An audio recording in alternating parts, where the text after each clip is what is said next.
नमस्कार, मेरा नाम नीलेश और एक बार फिर आप सभी का स्वागत है हमारे पॉलिटिकल क्राइम और स्पोर्ट्स से जुड़ी खबरों के इस खास एपिसोड में। जैसा कि हम पिछले कुछ सीरीज से बात कर रहे हैं लगातार आईपीएल की दो टीमों के बारे में कि उनकी टीम की मजबूत कड़ी क्या है, कमजोर कड़ी क्या है, किसकी बैटिंग लाइनअप मजबूत दिख रही है, ओपनर कौन हो सकता है किस टीम का, उस टीम की प्लेइंग 11 क्या हो सकती है, उसके टीम के मैनेजमेंट ने ऑक्शन के समय किन किन प्लेयरों को रिटेन कर लिया, किन किन प्लेयरों को दोबारा अपनी टीम में शामिल करने की कोशिश की गई, सब कुछ आपको डिटेल से बता रहे हैं। तो आईपीएल की हमने 8 टीमों के बारे में बात कर लिया है बीते 4 एपिसोड में। आज आखिरी के 2 टीमें बची हैं, उन पर भी हम विस्तार से बातचीत कर लेते हैं। उसके बाद एक आईपीएल से जुड़ा नियम में बदलाव हो गया है, उस पर भी बात कर लेंगे। तो सबसे पहले जो टीम पर बातचीत करेंगे वो है हमारी केकेआर की टीम। और केकेआर की टीम के मालिक आपको पता है कि शाहरुख खान है। लेकिन पिछले बार 2024 का जब आईपीएल का फाइनल हुआ था तो उसमें श्रेयस अय्यर केकेआर के कप्तान थे और उन्होंने अपने टीम को फाइनल में जिताया, खिताब जिताया। लेकिन उसके बावजूद भी उस कप्तान को रिटेन केकेआर की टीम ने नहीं किया। श्रेयस अय्यर को रिलीज कर दिया गया। ट्रॉफी जिताने वाले कप्तान को केकेआर ने रिलीज कर दिया। अब वो कप्तान चले गए हैं किसी और टीम में। तो अब उस टीम की क्या नैया पार लगाएंगे नहीं लगाएंगे वो देखने वाली बात है। हालांकि अब इस टीम के नए कप्तान बन चुके हैं अजिंक्य रहाणे, जो कभी चेन्नई के टीम में हुआ करते थे और विस्फोटक बल्लेबाजी करते हुए चेन्नई की टीम की तरफ से दिख रहे थे महेंद्र सिंह धोनी की कप्तानी में। अब चलिए केकेआर की टीम की बात कर लेते हैं। तो देखिए आपको ग्राफिक्स दिख रहा होगा, आप उसमें देख पा रहे हैं बैटर में पहला नाम ही अजिंक्य रहाणे का आ रहा है। अजिंक्य रहाणे कप्तान है। अजिंक्य रहाणे ओपनिंग भी कर सकते हैं, मिडिल ऑर्डर में भी खेल सकते हैं, 3 नंबर पे भी खेल सकते हैं। तो वो एक फ्लोटर्स की तरह से यूज हो सकते हैं टीम में। हम चेन्नई में इनका उपयोग बखूबी महेंद्र सिंह धोनी को करते हुए देख रहे थे बीते कुछ आईपीएल के सीजन्स में। लेकिन अब वो खुद कप्तान है तो अपने पोजीशंस को लेकर के वो क्या निर्णय लेंगे ये मैच जब शुरू होंगे तभी पता चलेगा। और जैसा कि पता है कि 22 तारीख से मैच का शुरुआत हो रहा है, 22 मार्च से, और पहला मैच ही खेला जाएगा बेंगलोर और केकेआर के बीच में। तो कल ही डिसाइड हो जाएगा कि अजिंक्य रहाणे की पोजीशन बैटिंग की क्या होने वाली है। दूसरा नंबर इनके रिंकू सिंह, जो बेहतरीन फिनिशर हैं केकेआर के लिए। बहुत सारे मैच इन्होंने फिनिश किए हैं, लंबे लंबे सिक्स मारते हैं। मिडिल ऑर्डर को मजबूत करने की अगर बात करें केकेआर के लिए तो रिंकू सिंह का एक अहम रोल इस टीम में हो जाता है। तीसरा नाम है इसमें अंग्रेज का, और उसके बाद चौथा नाम मनीष पांडे। मनीष पांडे की हालिया परफॉर्मेंस की बात करें तो कोई ज्यादा ठीक नहीं है। बीते कुछ आईपीएल सीजन्स में उनके बल्ले से बिल्कुल भी रन नहीं आए हैं। बात कर लें ऑलराउंडर की जिसकी सबसे बड़ी डिमांड होती है आईपीएल में, तो वो उसमें पहला नाम ही है वेंकटेश अय्यर। दूसरा नाम है इसमें आंद्रे रसेल, जो इनके फिनिशर के रूप में है। और ये वेस्ट इंडीज टीम से आते हैं, तो वेस्ट इंडीज टीम के तो वैसे भी प्लेयर जो है लंबे सिक्स मारने के लिए जाने जाते हैं। चाहे आप बात कर लीजिए क्रिस गेल की, या आप बात कर लीजिए ड्वेन ब्रावो की, या फिर पोलार्ड की बात कर लीजिए जो मुंबई के लिए लंबे समय तक मैच जिताते रहे। अब पोलार्ड हालांकि रिटायरमेंट ले चुके हैं, अब वो मुंबई टीम के सपोर्टिंग स्टाफ में है। लेकिन अब ड्वेन ब्रावो इस टीम के हिस्सा हैं एग्रीमेंटर, जो कभी चेन्नई के लिए बेहतरीन मैच फिनिश किया करते थे। तो चेन्नई में भी जो फिनिशर का रोल रहा ड्वेन ब्रावो का बहुत सालों तक, अब वो मेंटर के रूप में आ गए हैं केकेआर में। तो हो सकता है कि केकेआर के जो मेंटर में जब वहां के नए प्लेयर को मेंटरशिप मिलेगी ऐसे बल्लेबाज की तरफ से जो लगातार मैचों को फिनिश करता रहा हो आईपीएल के मुश्किल घड़ी में, तो वहां भर भी फिनिशिंग की जो पावर होती है वो बढ़ने की उम्मीद जताई जा सकती है। और मैं एक इंटरव्यू पढ़ा तो ड्वेन ब्रावो ने कहा उस इंटरव्यू में कि मैं जब केकेआर की तरफ से कॉल गया कि आपको मेंटर के रूप में टीम में शामिल किया जा रहा है, तो उन्होंने महेंद्र सिंह धोनी को फोन करके इसकी सहमति ली थी। तो ये दर्शाता भी है कि महेंद्र सिंह धोनी को लेकर के ड्वेन ब्रावो के दिल में कितना मोहब्बत है, कितना प्यार है, कितना रेस्पेक्ट है। बहरहाल आगे चलते हैं, अब देखते हैं कि अगला इसमें नाम किसका है। तो अगला नाम है वो भी वेस्ट इंडीज के खिलाड़ी सुनील नरेन, जो स्पिन गेंदबाजी करते हैं और ओपनिंग करते हैं, मिडिल ऑर्डर में भी बल्लेबाजी कर लेते हैं। तो ये एक बेहतरीन ऑलराउंडर के रूप में है। चौथा नाम आपको मनदीप सिंह का दिख रहा है, हर्षित राणा 5वें नंबर पे। मोइन अली जो कभी चेन्नई के लिए खेला करते थे, अब वो दोबारा केकेआर की टीम में आ चुके हैं। और उसके बाद अगर नाम देखेंगे तो वही वेस्ट इंडीज के प्लेयर का है, वो है रोमन पावेल, और उसके बाद अनुकूल रॉय। विकेट कीपर की बात कर लें तो क्विंटन डिकॉक, बेहतरीन लेफ्ट हैंडर बैट्समैन। अब यहां पर समस्या यह है कि क्विंटन डिकॉक भी ओपनर बल्लेबाज हैं, सुनील नरेन भी ओपनर बल्लेबाज हैं। तो अजिंक्य रहाणे को यहां पर मुश्किलात हो सकती है कि क्या दोनों लेफ्ट हैंडर बैट्समैन के साथ ओपनिंग कराया जाए या ओपनिंग पेयर को राइट एंड लेफ्ट कॉम्बिनेशन के साथ उतारा जाए। तो यहां पर अजिंक्य रहाणे को मुश्किल हो सकती है कि वो लेफ्ट राइट कॉम्बिनेशन के साथ अपने टीम को लेके जाएं ओपनिंग के लिए, या फिर दोनों ही लेफ्टी बल्लेबाज हों। तो ये थे उनके विकेट कीपर के नाम, जिसमें हमने बता दिया क्विंटन डिकॉक के बारे में। अब उसके बाद से जो अगले विकेट कीपर हैं गुरबाज हैं, और तीसरा उसमें लुविनाथ सिसोदिया है। बॉलर्स की बात कर लें तो इनके पास एंड्रिक नॉर्किया जो पेसर है, इसके बाद मयंक मार्कंडे भी पेसर हैं, उमरान मलिक जिनको हम स्पीड मलिक के नाम से जाना जाता है, इनके पास तेज गेंदबाजी यानी 140-150 की स्पीड में गेंद करने की काबिलियत है। वह ओरेडा भी हैं, स्पेंसर जॉनसन है, और वरुण चक्रवर्ती जो अभी हाल फिलहाल में तबाही मचा रहे थे चैंपियंस ट्रॉफी में, जो पहले मैच में इन्होंने 5 विकेट लिए थे न्यूजीलैंड के खिलाफ, जो तीसरा मैच था चैंपियंस ट्रॉफी का। तो ये वरुण चक्रवर्ती लंबे समय से केकेआर के लिए खेल रहे हैं और अभी भी उस टीम का हिस्सा हैं। बात कर लेते हैं कि इनकी प्लेइंग 11 क्या हो सकती है। तो जैसा कि मैं आपसे पहले ही बता रहा हूं कि दो इनके पास ओपनर हैं, लेफ्ट दोनों बैट्समैन हैं, लेफ्टी बैट्समैन है। पहला नाम सुनील नरेन का और दूसरा नाम आपको वेंकटेश अय्यर या फिर इसमें आप अगला नाम जोड़ दीजिए तो क्विंटन डिकॉक का। तो मुझे लगता है क्विंटन डिकॉक और सुनील नरेन ही ओपनिंग पेयर होंगे। तीसरे नंबर पे खुद कप्तान अजिंक्य रहाणे की मौजूदगी होगी। चौथे नंबर पे अगर देखें तो वेंकटेश अय्यर आ सकते हैं। पांचवें पर रिंकू सिंह, या फिर उनको नीचे करके अगर कम ओवर बचते हैं तो हो सकता है कि रिंकू सिंह से पहले आप रसेल को खेलते हुए देख लें, आंद्रे रसेल को। उसके बाद रमनदीप सिंह आएंगे, हर्षित राणा और एक नॉर्किया, फिर उसके बाद से वैभव अरोड़ा और वरुण चक्रवर्ती जो गेंदबाज हैं। तो उसके बाद से एक इम्पैक्ट प्लेयर के आप बीच में देखेंगे, अगर वो रूल आता है और अभी मौजूद है तो उसमें आपको अंग्रिश खेलते हुए दिख जाएंगे इम्पैक्ट प्लेयर के रूप में। तो ये तो हमने बात कर ली अभी तक केकेआर की टीम के बारे में कि उनके पास प्लेइंग 11 क्या हो सकती है, केकेआर के टीम में कौन कौन से खिलाड़ी हैं, उनके पास मजबूत खिलाड़ी कौन से हैं, उनके पास स्पिनर कितने हैं, उनके पास ऑलराउंडर्स कितने हैं, ओपनिंग प्लेयर क्या हो सकती है, अजिंक्य रहाणे कहां पर खेल सकते हैं, ये सब कुछ हमने बताया। अब केकेआर के बारे में एक चीज और जान लेते हैं कि केकेआर के जो टीम मैनेजमेंट ने किन किन प्लेयरों को रिटेन कर लिया, किन को रिलीज कर दिया। उसके बाद से केकेआर का पूरा हिस्ट्री भी बता दूंगा कि 2008 से लेकर 2024 तक यानी 17 साल के सीजन में केकेआर ने कितने बार फाइनल जीते हैं, कितनी बार उसका कौन सा पोजीशन रहा है, साल दर साल आपको वो भी बता देता हूं।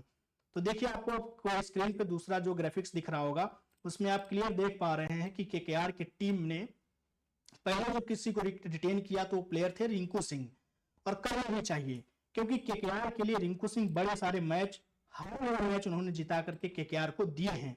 तो ये वहां पर लाजमी था कि उनको रिटेन किया जाएगा। मुझे बस एक चीज का इसमें खटक थी जब ये रिटेंशन की लिस्ट आई कि श्रेयस अय्यर को क्यों रिलीज कर दिया गया, क्योंकि वो बेहतरीन कप्तान थे।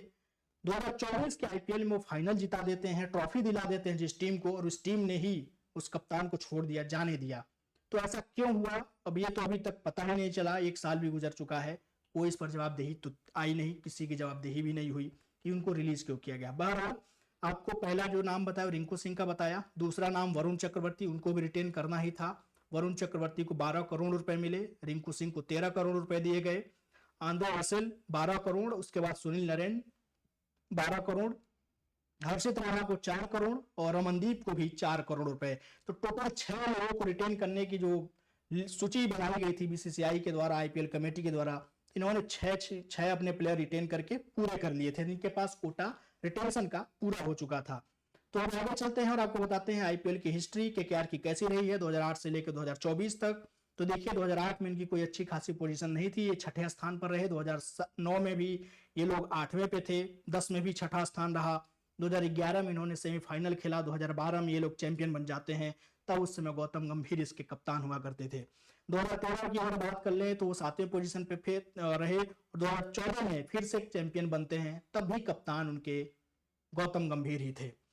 पांचवा जो बात इनका पोजीशन रहा 2015 का, प्लेऑफ इन्होंने खेला 2016, 2017, 2018, इन तीनों सालों में इन्होंने प्लेऑफ खेल लिए, यानी कि टॉप 4 में ये लोग गए, लेकिन कभी ये लोग अपनी जगह फाइनल में नहीं बना पाए। 2018 की बात हमने की, 2019 में 5वां पोजीशन, 2020 में भी 5वां पोजीशन, 2021 में लोग रनर अप रहे, यानी कि फाइनल मुकाबले में इनको हार मिली। 2022 में 7वां, 2023 में 7वां, और जैसा कि मैं लगातार बता रहा हूं कि 2024 में ये लोग चैंपियन बने थे, तो ये लोग डिफेंडिंग चैंपियंस हैं। और आईपीएल का रूल है कि जो डिफेंडिंग चैंपियंस होते हैं, यानी कि जो चैंपियंस पिछले साल के होते हैं, उन्हीं के ग्राउंड पर मैच की पहली जो आईपीएल अगले साल की होती है वहीं पर खेला जाता है। तो जो पहला मैच आईपीएल 2025 का होगा वो इसीलिए कोलकाता में हो रहा है क्योंकि पिछले साल 2024 के आईपीएल में कोलकाता ही चैंपियन थी। तो इसीलिए केकेआर जब चैंपियन बनी तो उनका जो होम ग्राउंड है ईडन गार्डन कोलकाता का, वहीं पर पहला मैच आईपीएल 2025 का खेला जाएगा रॉयल चैलेंजर बेंगलुरु और इनके बीच में। तो ये थी केकेआर की बात। मैंने आपको एक खबर बताने की बात करी थी कि वो खबर आईपीएल से जुड़ी है, तो आईपीएल से जुड़ी दो बड़ी खबरें आई हैं, वो भी जान लीजिए। दो बड़े नियमों में बदलाव हो गया है।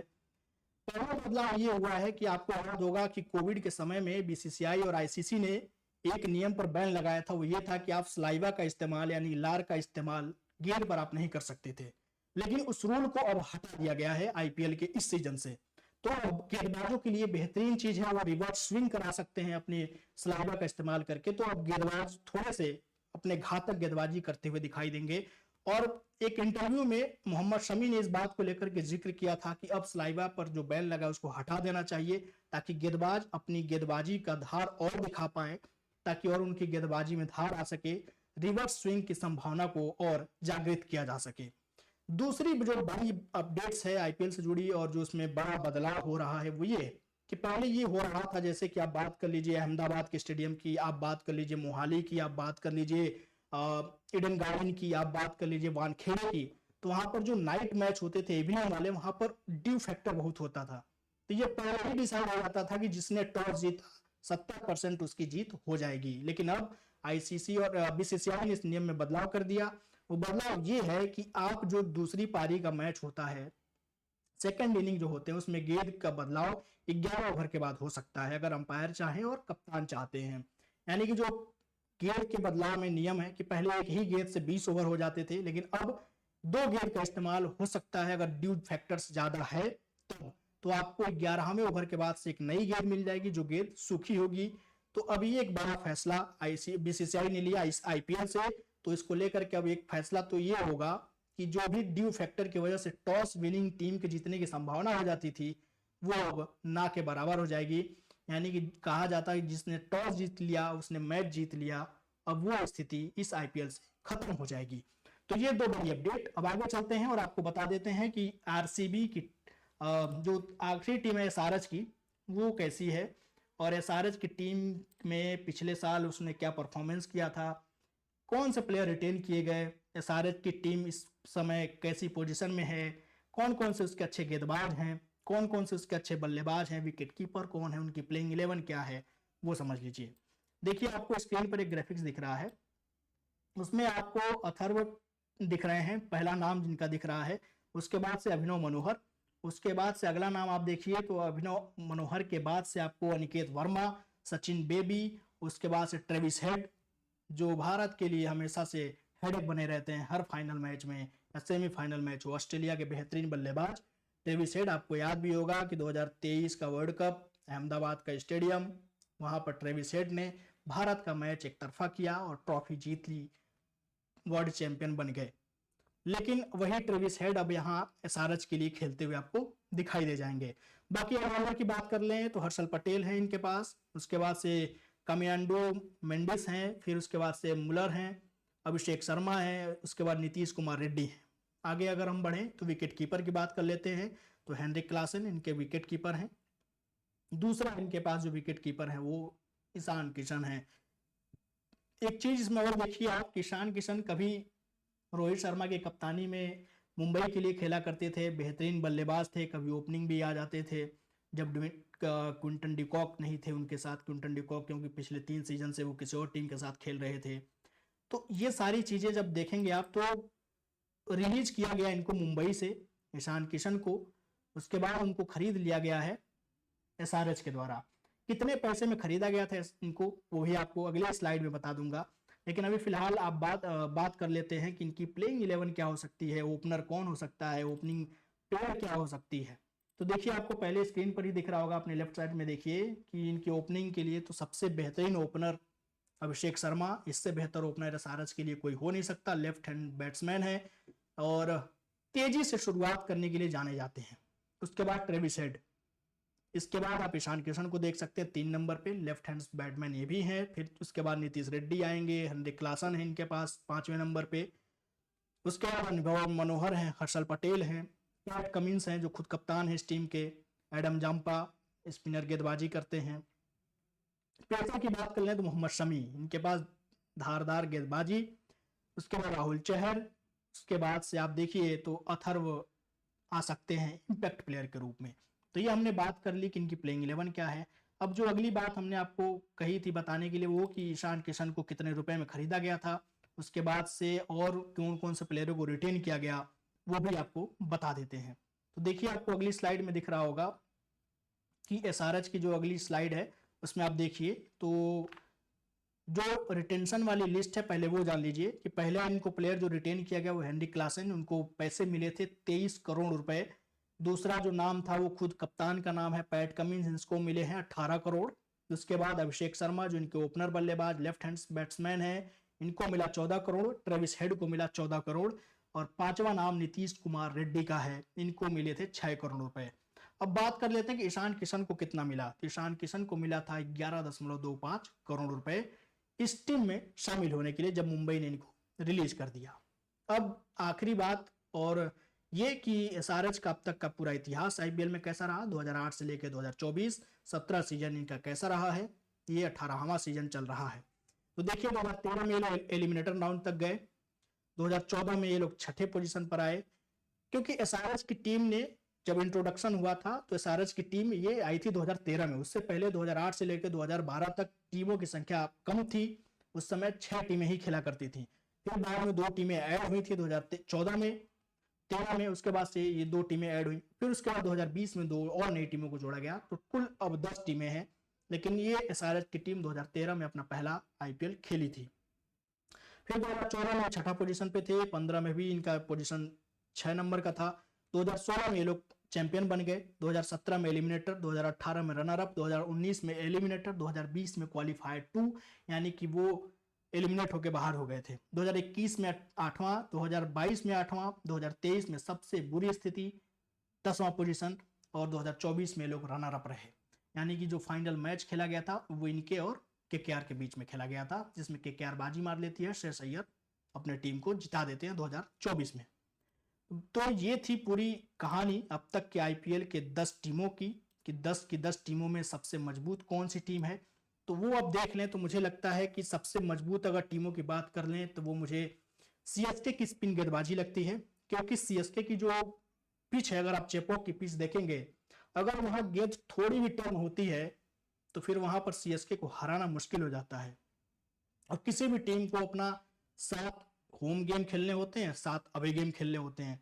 7 में अगर चेन्नई कुछ मैच जीत जाती है, 5 जीत जाती है, 6 जीत जाए, तो सोचिए कि वो लोग अपने पोजीशन को अच्छा बना लेंगे और बाहर भी वाले जाकर के मैच जीतते हैं। जैसे कि अगर गेंद मान लीजिए टर्न होने लगे ईडन गार्डन में तो वहां भी वो लोग हरा देते हैं। अगर मुंबई के वानखेड़े की बात कर लें, वहां भी अगर ऐसा गेंद टर्न होता है तो उनके पास अच्छे स्पिनर हैं, जडेजा हैं, नूर हैं, तो ये अच्छी गेंदबाजी कर लेते हैं। अब तो उनके पास अश्विन भी आ चुके हैं, तो ये 3 अच्छे गेंदबाज हैं, स्पिनर हैं चेन्नई के पास। उसके अलावा बल्लेबाजी की बात कर लें तो मुंबई के पास बल्लेबाज बेहतर हैं। तो ये 2 टीमें मुझे मजबूत दिखाई दे रही हैं। तीसरी टीम मुझे लखनऊ की लग रही है, जो सबसे मजबूत दिख रही है, उसके हर डिपार्टमेंट की बात कर ली जाए। और चौथी टीम की अगर हम बात कर लें तो देखिए आरसीबी की बात हम हर बार कर लेते हैं, लेकिन आरसीबी की किस्मत शायद साथ नहीं देती। 18 साल से वो खेल रहे हैं, अभी तक वो लोग ट्रॉफी जीत नहीं पाए। तो ऑन पेपर हमेशा हर बार आरसीबी की टीम मजबूत दिखती है, ग्राउंड पर उनको क्या हो जाता है वो भगवान जाने, क्योंकि वो लोग प्लेयर अच्छे ही आते हैं। चाहे आप एबी डिविलियर्स की बात कर लीजिए, मैक्सवेल की बात कर लीजिए, क्रिस गेल की बात कर लीजिए, खुद विराट कोहली इतने रन चेज कर लेते हैं, उनको चेज मास्टर कहा जाता है। लेकिन कहीं ना कहीं आरसीबी अभी तक अपने उस मैनेजमेंट को, अपने उस कमियों को दूर नहीं कर पाई जिससे वो ट्रॉफी जीतने में काबिलियत उनके पास आए। अच्छे प्लेयर लेके आते हैं, उनका परफॉर्मेंस वहां उतना बढ़िया नहीं होता। तो ये था पूरा आईपीएल के 10 के 10 टीमों का मूल्यांकन। ये हमारा मूल्यांकन का आखिरी एपिसोड था, और कल से हम आपको हर दिन की अपडेट बताएंगे कि कौन सी टीम का मैच है और कौन सी टीम जीती, कौन सा प्लेयर अच्छा खेला, कौन सा प्लेयर को मैन ऑफ द मैच मिला, किस प्लेयर की कितने विकेट, सब कुछ आपको मैं बताऊंगा। हर दिन अपडेट आपको मिलते रहेंगे आईपीएल से जुड़े। लेकिन कल आईपीएल की शुरुआत यानी 22 मार्च 2025 को आईपीएल का पहला मैच केकेआर और आरसीबी के बीच में खेला जाएगा शाम 7:30 बजे। मैच का स्थान होगा कोलकाता और ग्राउंड है ईडन गार्डन। तो उम्मीद है आप सबको सीरीज पसंद आ रही होगी, अपने दोस्तों के साथ इसको शेयर करिए बाकी जो भी अपडेट्स हैं आपको यहाँ मिलते रहेंगे। तो बाकी अपना और अपनों का बेहद ख्याल रखिएगा। कल आपसे फिर मुलाकात होगी किसी नए एपिसोड के साथ। मुझे दीजिए इजाजत। नमस्कार।